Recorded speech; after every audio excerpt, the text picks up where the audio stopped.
Mesdames, Messieurs, bonsoir et bienvenue dans le 20h de TFM. Dans l'actualité de ce mardi, le F24 appelle à un rassemblement vendredi prochain.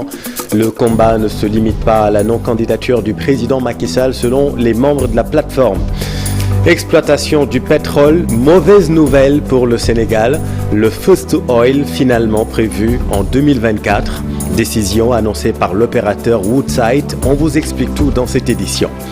Apaisement du climat social dans le milieu scolaire, le gouvernement a rencontré le G7. Plusieurs points ont connu des avancées majeures. Les détails dans cette édition. Et puis vous êtes nombreux à paresser et à se rafraîchir à la plage. Attention tout de même, les cas de noyade s'accumulent. Reportage à suivre. Voilà pour les titres et tout de suite les développements.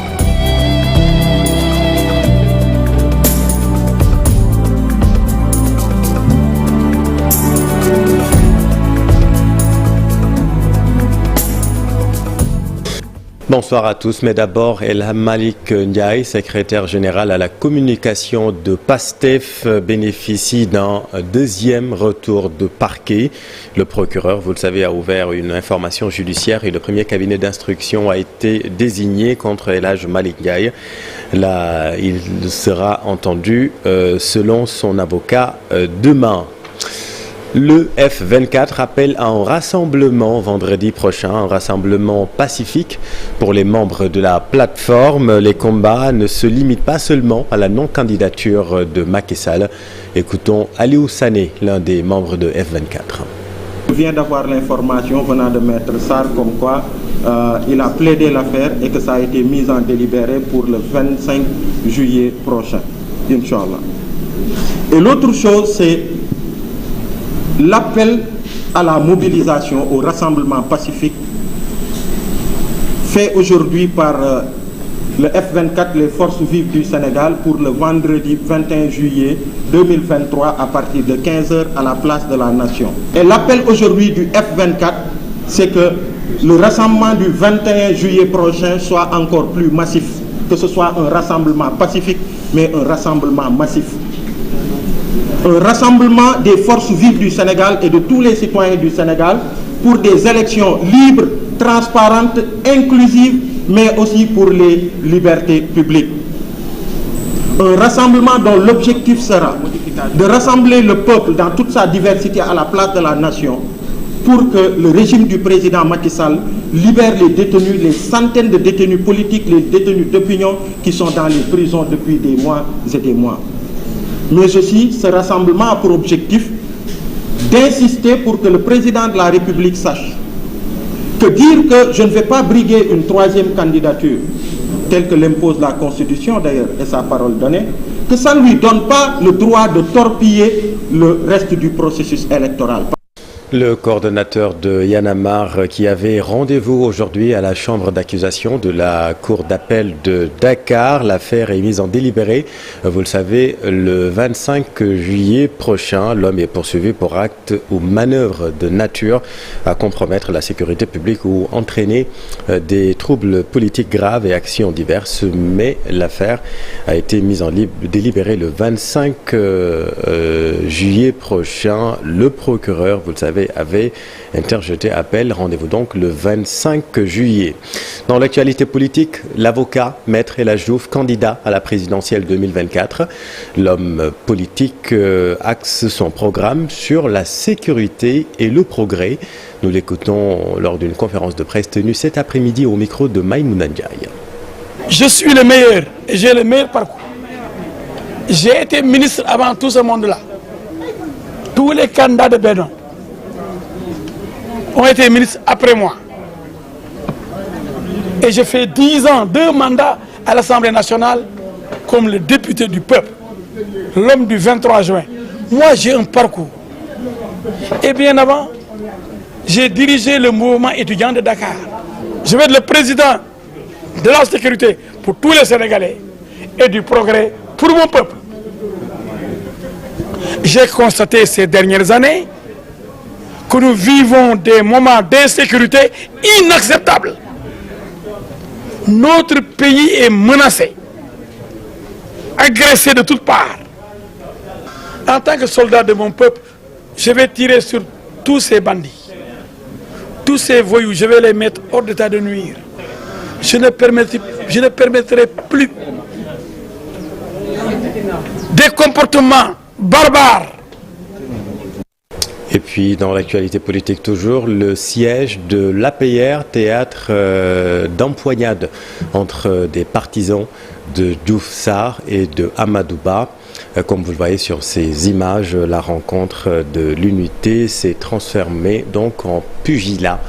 Nous y reviendrons dans nos prochaines éditions. L'actualité, c'est aussi la mort de l'ancien président de la Cour d'appel, de la Cour de répression de l'enrichissement illicite, Henri Grégoire Diop. Le défunt fut également président de la Cour d'appel de Kaolack et premier président de la Cour d'appel de Thiès. Tout autre chose à présent, apaisement dans le climat social, apaisement du climat social dans le milieu scolaire. Le gouvernement et le G7 organisent le suivi du protocole d'accord. Plusieurs points d'accord ont connu des avancées majeures. La rencontre a eu lieu aujourd'hui. Compte rendu, Pape Faraning, Amadou Ba. Tous les points d'accord entre le gouvernement et les syndicats d'enseignants les plus représentatifs ont été passés en revue, notamment ceux portant sur les aspects financiers. Effectivement, l'essentiel des points d'accord ont été matérialisés, notamment ceux portant sur les aspects financiers. Il reste entendu qu'il y a des sujets qui ont été ajoutés à l'ordre du jour de cette réunion, notamment qui concernent l'extension, la mise en place des bureaux relais pour permettre d'avoir plus de compétences en matière de prise d'actes. Le G7 se félicite de la volonté du gouvernement soucieux d'apaiser le climat social. Importante mesure parce que le ministre s'est engagé sur la question des décisionnaires, il s'est engagé sur la question des prêts DMC, mais il s'est également engagé pour les perspectives des nouvelles questions. Sur les décisionnaires, il est fortement décidé de se retrouver la semaine prochaine pour examiner les conditions dans lesquelles nous pouvons ensemble regarder le projet de décret. Alors, ce qui a été retenu aujourd'hui, c'est déjà d'aller dans le sens du strict respect de la périodicité des rencontres, et cela est important dans la mesure où ce comité a pour mission de veiller à la mise en œuvre des accords. Mais également, nous avons décidé de mettre à profit le temps des grandes vacances pour aller dans l'implémentation de tous ces accords afin de pouvoir créer les conditions d'un apaisement de l'année scolaire à partir de l'ouverture des classes.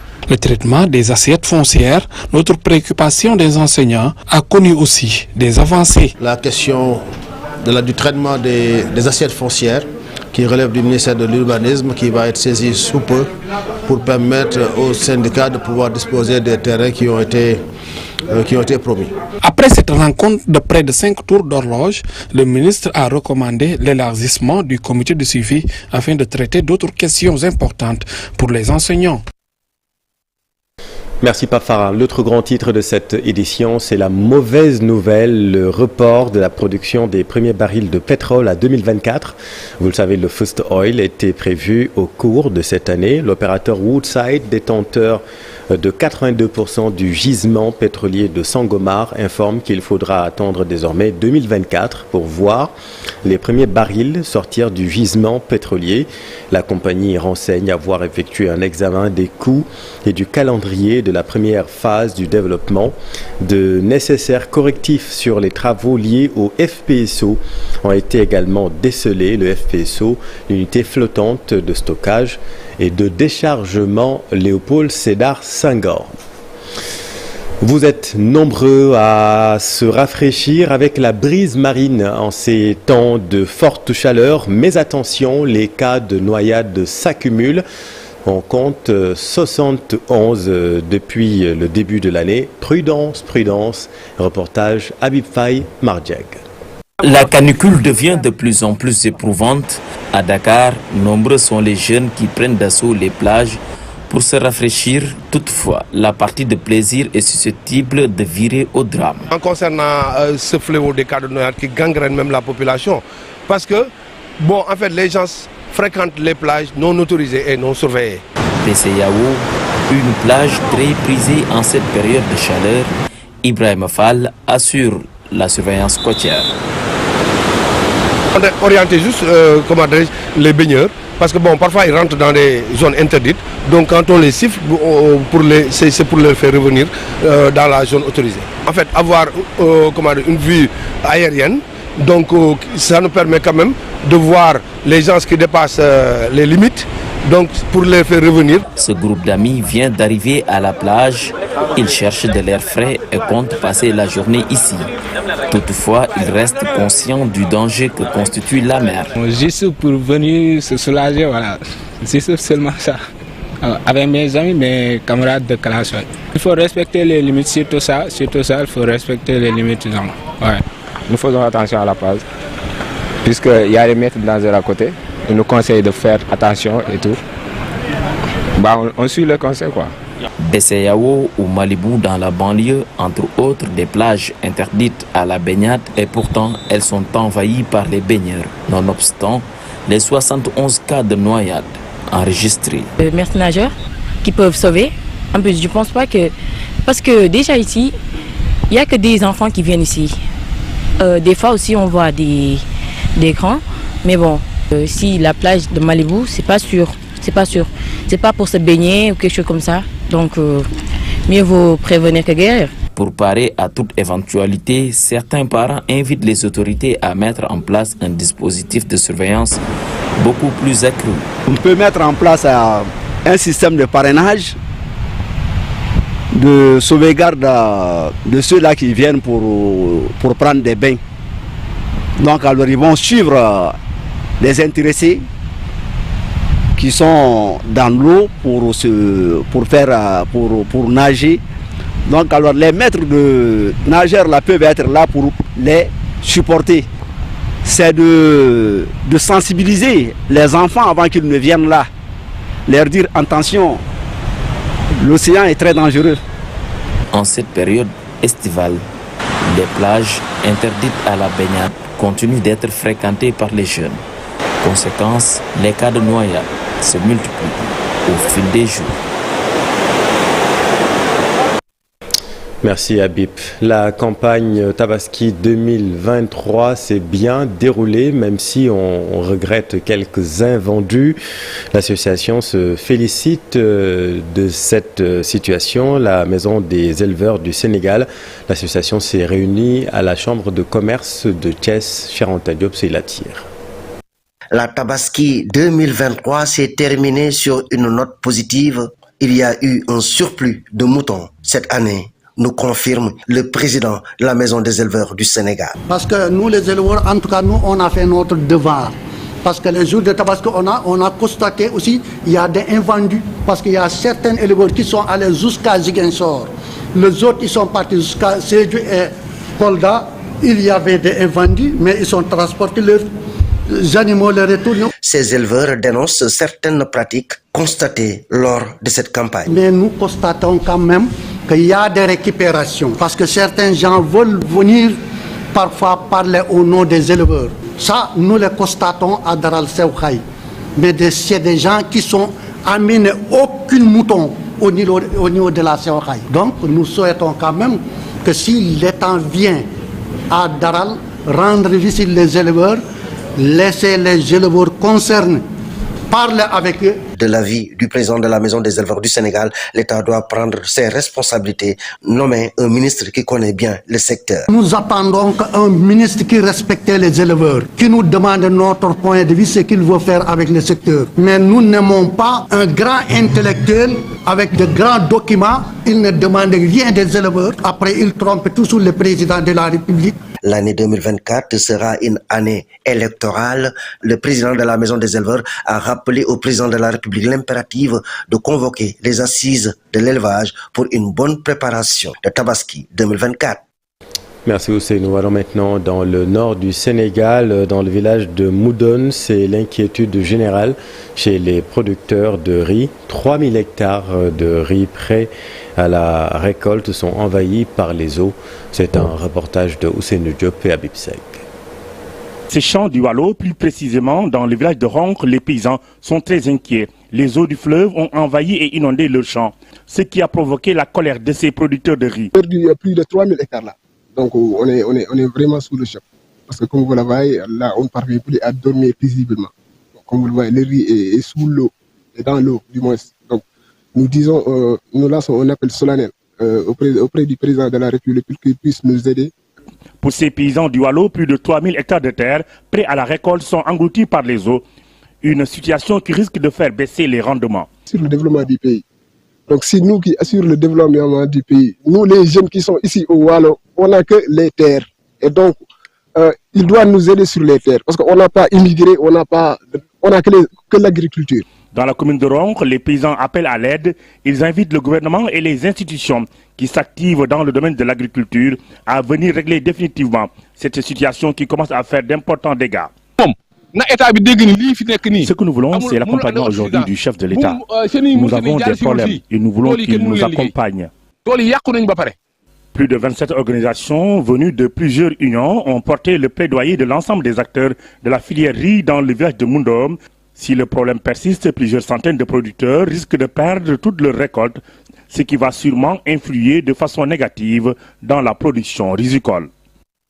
Merci Ousseynou. Et puis je vous l'annonçais tout à l'heure, l'actualité c'est aussi la mort de l'ancien président de la Cour de répression de l'enrichissement illicite, Henri Grégoire Diop. Le défunt fut également président de la Cour d'appel de Kaolack et premier président de la Cour d'appel de Thiès. Parlons culture à présent. Le Premier ministre Amadou Ba a procédé hier à l'ouverture officielle du 11e Salon national des arts visuels qui se tient du 17 juillet au 6 août, placé sous le thème Ben Bop, art et cohésion sociale. Reportage Ibou Diouf, Amadou Ba. À l'entrée de la galerie, il y avait de l'ambiance et de la couleur.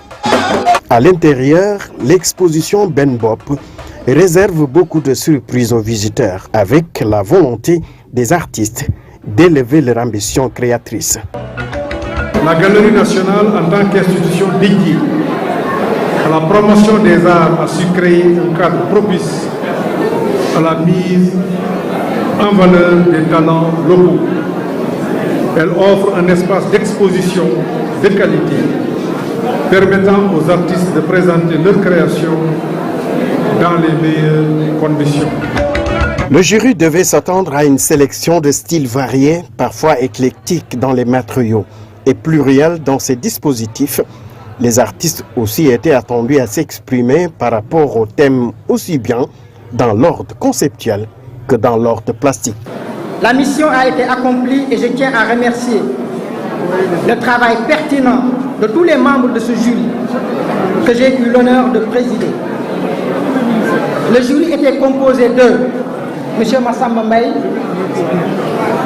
M. Alioune Ndiaye, M. Omar Dafaha, M. Idrissa Diallo, M. Albouri Loum, M. Khalidou Kassé, Dr Momar Seck et Mme Thérèse Poupin-Diatta. Au chapitre des distinctions, l'artiste Alioune Ba sort du lot avec le prix du président de la République. L'installation, c'est intitulée Mère porteuse. Donc c'est une interrogation sur la nouvelle famille qui se dessine, qui est la procréation médicalement assistée. Donc maintenant on peut procréer médicalement. Donc c'est une interrogation sur la futurologie de la famille. Donc par rapport au thème, c'est quelle sera la place de cette famille qui se dessine dans la société? Quelle sera la place de ces enfants dans les nouvelles familles qui se dessinent? J'encourage tous les visiteurs à prendre le temps de découvrir chaque œuvre, à s'immerger dans l'univers artistique de nos talents et à soutenir nos artistes en acquérant leur création. Que cette 11e édition du Salon national des arts visuels de Dakar soit une source d'inspiration et de fierté pour tous. C'est donc parti pour la 11e édition du Salon international des arts visuels. Telle une magie de l'âme et de l'esprit qui réduit l'espace collectif de la recherche en un laboratoire des arts visuels. Ça se passe à la Galerie nationale. Merci Ibou. L'actualité internationale nous mène en Afrique du Sud, au Tchad, au Maroc Et en Égypte, où l'effondrement d'un immeuble a fait près de 10 morts. Daniel Diouf. Un immeuble de 5 étages s'est effondré lundi au Caire, la capitale égyptienne. Un premier bilan fait état d'au moins 9 morts selon les autorités. 4 survivants ont été transportés à l'hôpital. Après une première inspection, le gouverneur adjoint du Caire a déclaré que l'effondrement avait été causé par l'un des résidents du rez-de-chaussée qui avait enlevé plusieurs murs lors de travaux d'entretien. L'homme a été arrêté. Grâce présidentielle accordée à 110 personnes condamnées en mai pour avoir participé à des manifestations réprimées dans le sang en octobre 2022 dans plusieurs villes du Tchad. 110 personnes graciées par le président de transition, Mohamed Idriss Déby Itno, selon un décret paru lundi.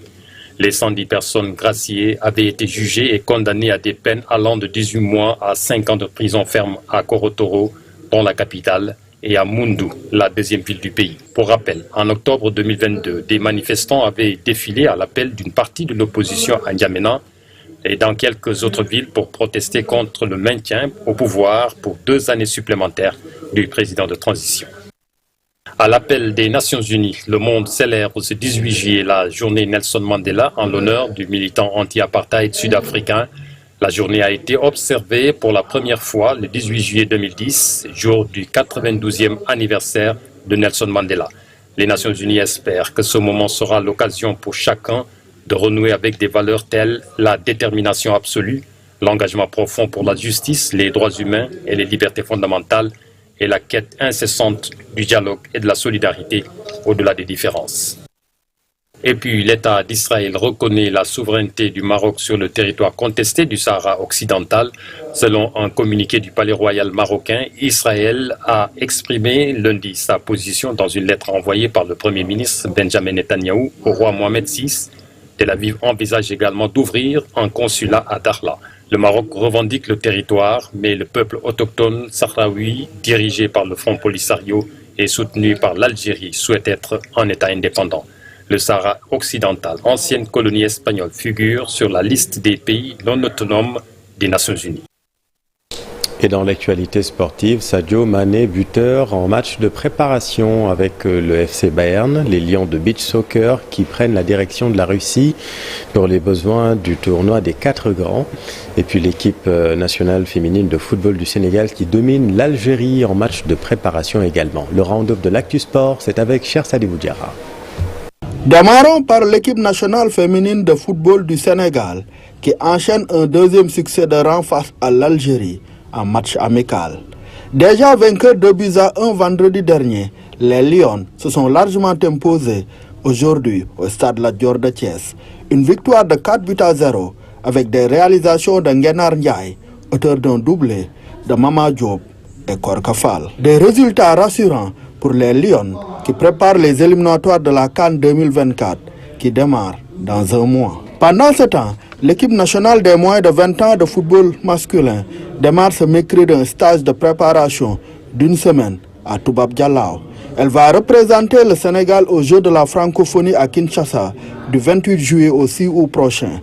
Le sélectionneur Malik Daf a convoqué 26 joueurs, dont 4 issus des moins de 17 ans, champions d'Afrique, comme leur capitaine, Amara Diouf. Les Lions du beach soccer, eux, quittent en ce moment Dakar en direction de Saint-Pétersbourg. Les protégés de Mamadou Diallo vont y disputer le tournoi des 4 grands du 21 au 23 juillet prochain. 3 rencontres au programme des coéquipiers d'Alseni Ndiaye contre l'Iran, les Émirats arabes unis et la Russie. Terminons avec Sadio Mané, l'international sénégalais poussé vers la sortie par le Bayern de Munich et est allé de son but dans la démonstration de force de son club face au FC Rotterdam 27-0 en match amical. Sadio Mané, qui a peu joué dans cette rencontre, est placé sur la liste des tréparts avec un prix de vente revu à la hausse aujourd'hui, passant de 20 à 32 millions d'euros. Merci cher, c'est la fin de cette édition. Merci infiniment de l'avoir suivi. L'info continue dans un instant, soir d'info avec Papa Blader et son invité ce soir. Restez avec nous, vous êtes au bon endroit. Bonne soirée.